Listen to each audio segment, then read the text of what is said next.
এই iPhone 11 এবং XR আপনি যদি ফ্রন্ট থেকে দেখেন তাহলে একদম কোনোভাবেই বলতে পারবেন না যে কোনটা কোন ফোন। জাস্ট পিছন থেকে দেখলে শুধুমাত্র ক্যামেরা বাম্প দেখে আপনি বলতে পারবেন। তাছাড়া আর কোনো কিছু দেখে কিন্তু বলার উপায় নাই যে এই দুইটা ফোন কিসে আলাদা করেছে। এবং এই দুইটা ফোন কিন্তু দুই জেনারেশনের, একটা 2018 সালের, একটা 19 সালের। এবং এই দুইটা ফোন যদি এখন প্রিয়ন মার্কেটে কিনতে যান তাহলে এই 11 এর থেকে এটা 10,000 টাকার আশেপাশে কমে আপনি কিন্তু কিনতে পাবেন। সো এই দুইটা ডিফারেন্স কিন্তু এখন অলমোস্ট 10,000 টাকা। তো এখন 2023 সালের শেষে বা 24 সালের শুরুতে এসে কোনটা আপনি কিনবেন, কোনটা আপনার জন্য বেটার হবে, ভ্যালু ফর মানি হবে, সেটাই আজকে বলার চেষ্টা করব। তবে এই মূল ভিডিও শুরু করার আগে আপনাদেরকে একটু বলে দেই, আপনারা যদি এই ফোনের যে কোনো একটা বা যে কোনো ব্র্যান্ডের নতুন পুরাতন ফোন কিনতে চান বা আপনার হাতে থাকা স্মার্টফোন যদি আপনি এক্সচেঞ্জ করতে চান তাহলে কন্ট্যাক্ট করতে পারেন এনকে মোবাইল পয়েন্টে। তাদের শোরুমের ঠিকানা, ফেসবুকের লিঙ্ক এবং ফোন নাম্বার এই ভিডিও ডেসক্রিপশনে আমি দিয়ে দিচ্ছি, আপনারা চাইলে কন্ট্যাক্ট করতে পারেন। আর এই মুহূর্তে যদি ফোন নাও কেনেন তাদের পেজে একটু লাইক দিয়ে রাখতে পারেন, তাহলে তারা কোনো অফার দিলে আপনারা সেটা দেখে নিতে পারবেন। যাই হোক, এবার মূল ভিডিওতে আসা যাক যে iPhone 11 কিনবেন নাকি XR কিনবেন। তো একদম প্রথমে এটার ডিজাইন এবং স্পেসিফিকেশন নিয়ে কথা বলি যে কোনটা থেকে আলাদা বা কোনটার সাথে এগিয়ে আছে। একদম ফ্রন্টে দুইটারই কিন্তু 6.1 ইঞ্চ একটা LCD ডিসপ্লে আছে এবং এই দুইটা ডিসপ্লে কিন্তু যদি আপনি এখন অন্যান্য অ্যান্ড্রয়েডের ফোনের সাথে মিলান তাহলে কোনোভাবেই এইটা এখন আসলে কেনা উচিত হবে না এবং এই বাজেটে তো কেনা উচিতই হবে না। আইফোন যখন আপনি ব্যবহার করতে যাবেন বা কিনতে যাবেন, ডেফিনেটলি অ্যান্ড্রয়েডের সাথে যদি কম্প্যারিজন করে কিনতে চান তাহলে কোনোভাবেই আপনি একটা আইফোন কিনতে পারবেন না। তো সেই হিসেবে শুধু আইফোনের দিক থেকে হিসেব করলে এই যে 6.1 ইঞ্চ দুইটা ডিসপ্লে দুই ফোনে, এটা খুবই সুন্দর ডিসপ্লে। যদিও ব্রাইটনেস একটু কম মনে হতে পারে ডে লাইটে ইউজ করতে গেলে, বাট ওভারঅল ডিসপ্লে দুইটা কিন্তু খুবই সুন্দর হবে এবং তার সাইডে খুব ইভেন বেজেল এবং সেম জিনিস কিন্তু দুইটাই একই রকম। এবং জাস্ট উপরে যে বড় নচটা দেখতে পাচ্ছেন এই নচের ভিতরে ফেস আইডি আছে। তো ফেস আইডি দুইটাতেই সিমিলার কাজ করে। আমার কাছে কোনোটা ফাস্ট বা কোনোটা স্লো এরকম মনে হয়নি। আমার কাছে মনে হয় যে ফেস আইডি এত সুন্দর এবং অ্যাকুরেট একটা সিকিউরিটি সিস্টেম যেটা আসলে কোনো ফোনেই শুধুমাত্র অ্যাপেল ছাড়া আমি কোনো জায়গায় এত সিমলেসলি কাজ করতে দেখিনি। এবং এখানে কিন্তু একটা করে সেলফি ক্যামেরা রয়েছে। তবে এখানে iPhone 11 এর 12 মেগাপিক্সেলের একটা সেলফি ক্যামেরা এবং iPhone XR এ একটা 7 মেগাপিক্সেলের সেন্সর। তো এখানে একটু মেগাপিক্সেল হিসেবে কিন্তু iPhone 11 এগিয়ে আছে। তবে অ্যাকচুয়াল ইমেজ কোয়ালিটি কেমন সেটা আমরা ক্যামেরা সেকশনে দেখতেছি। এবং তাছাড়া একদম ফোনটা যদি পিছনে দেখেন তাহলে এখানে ক্যামেরা সেন্সর দেখতে পাচ্ছেন, ক্যামেরা বাম্প সহ। তো এখানে iPhone 11 এ যে ক্যামেরা বাম্পটা আপনারা দেখতে পাচ্ছেন এটা কিন্তু খুব সুন্দর এবং একটা মডার্ন ডিজাইনের, এখন আইফোনে যেসব ডিজাইন আছে সেই ডিজাইনেরই। এবং এই ক্যামেরা বাম্পের দুইটা ক্যামেরা সেন্সর, একটা হলো 12 মেগাপিক্সেলের মেইন সেন্সর এবং আরেকটা হলো আলট্রা ওয়াইড সেন্সর 12 মেগাপিক্সেলের। এবং এদিকে iPhone XR এর শুধুমাত্র একটা ক্যামেরা সেন্সর এবং এখানে অনলি 12 মেগাপিক্সেলের একটা মেইন সেন্সর, যে সেন্সরটা এই iPhone 11 এ আছে। সো এখানে সেম সেন্সর রয়েছে দুটাতেই, জাস্ট এখানে একটা আলট্রা ওয়াইড সেন্সর বেশি। এছাড়া পিছন দিকে কিন্তু দুইটাই সেম লুক, অ্যাপেলের লোগো এবং গ্লাস ব্যাক, উপরে কিন্তু গ্লাস ফ্রন্ট এবং চারি সাইডে যে ফ্রেমটা রয়েছে সেটা কিন্তু অ্যালুমিনিয়ামের ফ্রেম। এই যদি আপনি ডান সাইডে দেখেন এই দুইটারই কিন্তু সেম এই জায়গায় পাওয়ার বাটন এবং নিচে সিম স্লট রয়েছে এবং দুইটাতেই কিন্তু আপনি ডুয়াল সিম ব্যবহার করতে পারবেন, তবে একটা ফিজিক্যাল সিম এবং একটা ই সিম। এবং এই ফোন দুটো যদি একদম বাম সাইডে দেখেন তাহলে উপরে মিউট সুইচ এবং নিচে কিন্তু ভলিউম বাটন রয়েছে। সো এখানে ডিজাইন ওয়াইজ সেম জিনিস। এবং যদি নিচের দিকে দেখেন তাহলে লাইটনিং পোর্ট রয়েছে, দুইটাই কিন্তু 15 ওয়াট পর্যন্ত ফাস্ট চার্জ করতে পারে। এবং এখন এই সময় এসে দুইটাই আসলে স্লো চার্জ বলা যায়, এত বেশি আহামরি ফাস্ট চার্জ এটাতে হয় না। তবে স্পিকার কোয়ালিটি, এটাতে কিন্তু স্টিরিও স্পিকার আছে এবং স্পিকার কোয়ালিটি একদম সুপার। দুইটাই খুব সুন্দর স্পিকার বা সাউন্ড কোয়ালিটি আপনাকে প্রডিউস করবে। সো আপনি ইউটিউব, সোশ্যাল মিডিয়াতে ভিডিও দেখতে গেলে, ফিল্ম দেখতে গেলে খুব সুন্দর একটা এক্সপিরিয়েন্স পাবেন সাউন্ডের ক্ষেত্রে। তবে ফিল্ম দেখতে গেলে আপনার এই নচটা একটু ডিস্টার্ব মনে হবে, অনেক বড় নচ। তবে অ্যাপেল ইউজ করতে গেলে এতটুকু স্যাক্রিফাইস আপনাকে করতে হচ্ছেই। এবার চলুন দেখি এই দুইটা ফোনের পারফরমেন্স কেমন। এই iPhone 11 এ কিন্তু A13 বায়োনিক একটা চিপসেট ব্যবহার করা হয়েছে, এদিকে XR এ A12 বায়োনিক চিপসেট ব্যবহার করা হয়েছে। সো এই চিপসেটটা এইটা থেকে 1 বছরের পুরাতন, বাট এখানে এরকম আহামরি ইম্প্রুভমেন্ট নাই যে এইটা ছেড়ে এটা কিনতে হবে শুধুমাত্র পারফরমেন্সের জন্য। আমি দেখেছি যে এই দুইটাই অলমোস্ট সিমিলার পারফরমেন্স করে, জাস্ট এই iPhone 11 এর সামান্য একটু বেটার পারফরমেন্স দেয়। তবে এখানে একটু বলে রাখি, এটাতে কিন্তু 1 জিবি র্যাম বেশি রয়েছে, অর্থাৎ এটাতে 4 জিবি র্যাম এবং এটাতে 3 জিবি র্যাম। সো ওভারঅল আমরা তো জানি যে iOS এর র্যাম ম্যানেজমেন্ট কেমন। এখানে 3 জিবি র্যাম বা 4 জিবি র্যাম এই দুইটা দিয়েই কিন্তু খুব সুন্দরভাবে মাল্টিটাস্কিং করার সাথে সাথে আপনি যে কোনো প্রকার গেমিং কিন্তু করে ফেলতে পারবেন। সো পারফরমেন্স ওয়াইজ আমার কাছে মনে হয় না যে এরকম আহামরি কোনো পরিবর্তন। আপনি লক্ষ্য করবেন যে কোনো একটা ফোন কিনতে পারেন, দুইটাই বেস্ট মোডে চলবে। আপনি গেমিংয়ের জন্য iPhone XRও কিনতে পারেন, 11ও কিনতে পারেন এবং দুইটা দিয়ে ডেইলি লাইফে যেসব কাজকর্মগুলো আমরা করি, সোশ্যাল মিডিয়া ব্রাউজ করা, ইউটিউব ভিডিও দেখা এবং সামান্য ছোটোখাটো অ্যাপস ওপেন করা, সেই দুইটা কিন্তু একদম স্মুথলি আপনাকে পারফরমেন্স দিতে পারবে। তবে আমি দেখেছি যে iPhone XR একটু বেশি হিট হয় কম্পেয়ার টু iPhone 11। এবং এছাড়া পারফরমেন্স ওয়াইজ আমার কাছে এরকম আহামরি কোনো পরিবর্তন মনে হয়নি। এদিকে জাস্ট ক্যামেরায় যদি আসি, ক্যামেরার ক্ষেত্রে এখানে iPhone 11 আগায় থাকবে স্বভাবতই, কারণ সেটা হচ্ছে যে এখানে দুইটা ক্যামেরা সেন্সর। তো এটা যে আলট্রা ওয়াইড সেন্সর আছে মেইন সেন্সর, সেটার সাথে আমি কম্পেয়ার করতে চাই না, জাস্ট মেইন সেন্সর যেটা আছে সেটা দিয়ে একটু কম্পেয়ার করে বলতে চাই। কারণ হচ্ছে যে এই দুইটাতে কিন্তু সেম মেইন সেন্সর ব্যবহার করা হয়েছে 12 মেগাপিক্সেলের, এবং আমি দেখেছি যে রিয়েল লাইফে ছবি তুলতে গেলে দেখা যায় যে দুইটাতেই অলমোস্ট সেম পিকচার।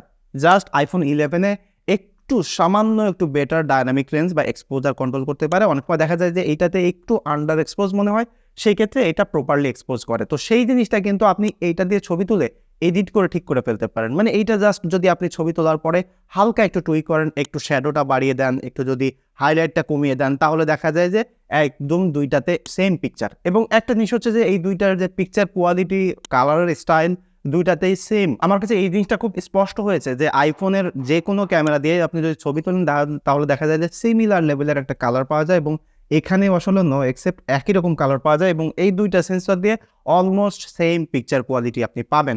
সো আপনার কাছে যদি আলট্রা ওয়াইড খুব বেশি ম্যাটার না করে, আপনি যদি মনে করেন যে ডেইলি লাইফের জাস্ট পিকচারগুলো তুলবেন, তাহলে দেখা যায় যে এই iPhone XR এর ক্যামেরাই আপনাকে স্যাটিসফাই করতে পারবে। এবং এখানে যদি পোর্ট্রেটের কথা বলি, পোর্ট্রেটের ক্ষেত্রে কিন্তু দুইটাতেই এই মেইন সেন্সর ব্যবহার করে পোর্ট্রেট তোলা হয়। তবে এখানে পোর্ট্রেট তোলার জন্য আমি দেখেছি যে একটু বেটার এক্সপিরিয়েন্স পাওয়া যায় iPhone 11 দিয়ে। সেটা হওয়ারও স্বাভাবিক, কারণ এটা একটু আপগ্রেডেড জেনারেশন, এখানে একটু পরিবর্তন তো তারা আনবেই। তবে এখানে যে পরিবর্তনটা সেটা হচ্ছে যে iPhone XR এ হিউম্যান ছাড়া কোনো প্রকার ব্লার আসে না, কোনো প্রকার পোর্ট্রেট এখানে ডিটেক্ট করে না। সেক্ষেত্রে এটা যে কোনো সাবজেক্ট বা যে কোনো জিনিসেই কিন্তু এটা পোর্ট্রেটের ব্লারটা আসে। তবে ব্লারের যে কোয়ালিটি বা হচ্ছে আপনার এজ ডিটেকশন দুইটাই সেম জিনিস, পোর্ট্রেটের ফোকাল লেন্থ তো একই। সো পোর্ট্রেটের ক্ষেত্রেও দেখা যায় যে ওরকম 19-20 তফাৎ হয়। পোর্ট্রেটের জন্য আপনি যে কোনো একটা কিনতে পারবেন। জাস্ট যদি আলট্রা ওয়াইড প্রয়োজন হয় সেক্ষেত্রে শুধুমাত্র আপনি iPhone 11 জাবেন, তাছাড়া কোনো প্রয়োজন নাই আপনার এই XR কে ছেড়ে iPhone 11 কেনা 10,000 টাকা বেশি দিয়ে। এবং যদি সেলফি ক্যামেরাতে আসি, সেলফিতে ওরকম কোনো পরিবর্তন আমি দেখিনি। দুইটাই একই রকম সেলফি তোলে, দুইটাই একই রকম কালার, একই রকম ডায়নামিক রেঞ্জ, এবং দুইটাতেই খুব বেস্ট কোয়ালিটির পোর্ট্রেট সেলফি পাবেন এবং নর্মাল সেলফি পাবেন। সো সেলফি ক্যামেরা নিয়ে আমি দুটা দিয়েই আসলে ভালো এক্সপিরিয়েন্স পেয়েছি। কোনোটাকেই আসলে আমি পিছিয়ে রাখতে চাই না। জাস্ট 19-20 তফাৎ আছে, বাট সেইটা আসলে আমরা ওই রকম ইউজ করতে গেলে ডিফারেন্সটা পড়তে পারবো না, বা একটু এডিট করে নিলে বা ভিভিড মোডে তুললে দেখা যায় যে ওইটা রেডি টু আপলোডের মতো হয়ে যায়, এবং খুব সুন্দর একটা সেলফি, যেটা আপলোড দিলেই যে কেউ দেখে বলতে পারবে যে এটা একটা আইফোনের সেলফি। সেটা কোন মডেল সেটা আসলে ম্যাটার করবে না। সো ওভারঅল ক্যামেরাতে 19-20 তফাৎ আছে। সো ভিডিও কোয়ালিটি কেমন চলুন সেটা দেখি। এই দুইটাতেই কিন্তু 4K শুট করা যায় মেইন ক্যামেরা দিয়ে, এবং এখানে iPhone 11 সেলফি ক্যামেরা দিয়ে 4K শুট করা যায়। এদিকে XR কিন্তু সেলফি ক্যামেরা দিয়ে 4K শুট করতে পারবেন না। তবে এই দুইটার মেইন ক্যামেরা দিয়ে যে আপনি ভিডিও করবেন 4K, সেটা কিন্তু একদম টপ নচ কোয়ালিটির ভিডিও। এই বাজেটে এর থেকে খুব ভালো ভালো অ্যান্ড্রয়েড ফোন পাবেন, তবে তার থেকে এইগুলোতে ভালো ভিডিও আপনাকে দিতে পারবে। সো যদি ভিডিও কোয়ালিটির কথা বলেন বা শুধুমাত্র কন্টেন্ট ক্রিয়েট করার জন্য আপনি একটা ফোন কিনতে চান, তাহলে আমি বলবো যে এই 2018-19 সালেরও যে কোনো একটা ফোন আপনি কিনতে পারবেন, অ্যান্ড্রয়েডের নতুন নতুন ফোন বাদ দিয়ে, কারণ এই দুইটাতে এত ভালো ভিডিও কোয়ালিটি আপনি পাবেন। তবে যদি আলট্রা ওয়াইড আপনি মিস করেন বা আলট্রা ওয়াইডের আপনার প্রয়োজন হয়, তাহলে ডেফিনেটলি iPhone 11 যাবেন।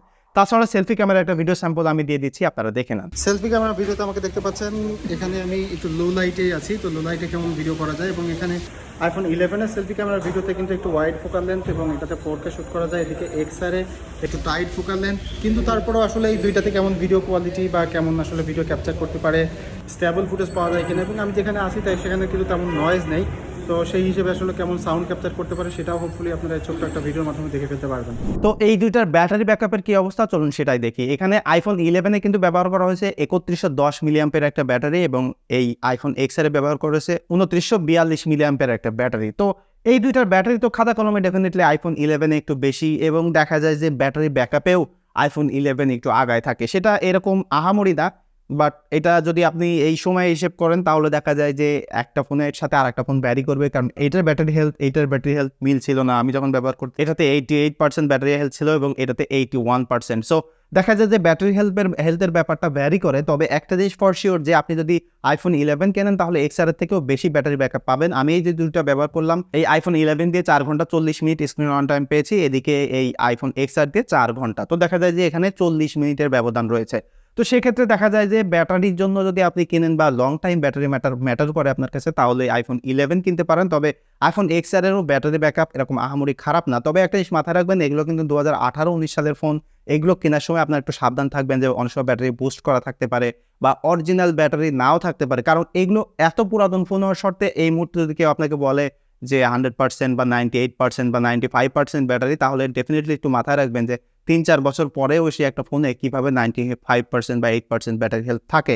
সো সেটা একটু মাথায় রেখে আপনারা কিনবেন। তাছাড়া আপনি যদি এই মুহূর্তে 2023 সালের শেষে বা 2024 সালের প্রথমে এসেও এই ফোনের যে কোনো একটা ফোন কেনেন, আইফোনের দিক থেকে যুক্তিযুক্ত হবে, কোনো প্রকার খারাপ হবে না, ভ্যালু ফর মানিই বলা যেতে পারে, কারণ এটার পারফরমেন্স, ক্যামেরা ওভারঅল খুবই ভালো। তবে একটা জিনিস মাথায় রাখবেন, এই দামে যারা আসলে আইফোন কিনবেন, তারা শুধুমাত্র স্টার্টার হিসাবে বা নতুন বিগিনার হিসেবে একটা আইফোন কিনতে চাচ্ছেন তাদের জন্য। তারা আসলে একটা আইফোন থেকে বেস্ট ক্যামেরার এক্সপিরিয়েন্স পেতে চান, খুব ভালো আইওএসের আরও বেশি এক্সপিরিয়েন্স পেতে চান, তাহলে তারা মিনিমাম আইফোন 12 প্রো বা 12-এর উপরে কিনবেন। তার আগে আসলে এখন আইফোন 11ও কেনা যুক্তিযুক্ত হবে না। বাট তো এই ছিল আমার আইফোন 11 ভার্সেস এক্সআর এর রিভিউ বা কম্প্যারিজন বলতে পারেন। এই ভিডিওতে যদি আপনার কোনো মতামত থাকে বা আপনি যদি এই দুইটা ফোন থেকে যে কোনো একটা ফোন ব্যবহার করেন, তাহলে আপনার এক্সপিরিয়েন্স শেয়ার করবেন, তাহলে অন্য যারা কিনতে চায় তাদের আরও বেটার পারচেস ডিসিশন করতে পারবে। দেখা হচ্ছে পরবর্তী ভিডিওতে। সে পর্যন্ত সবাই সুস্থ থাকবেন, ভালো থাকবেন।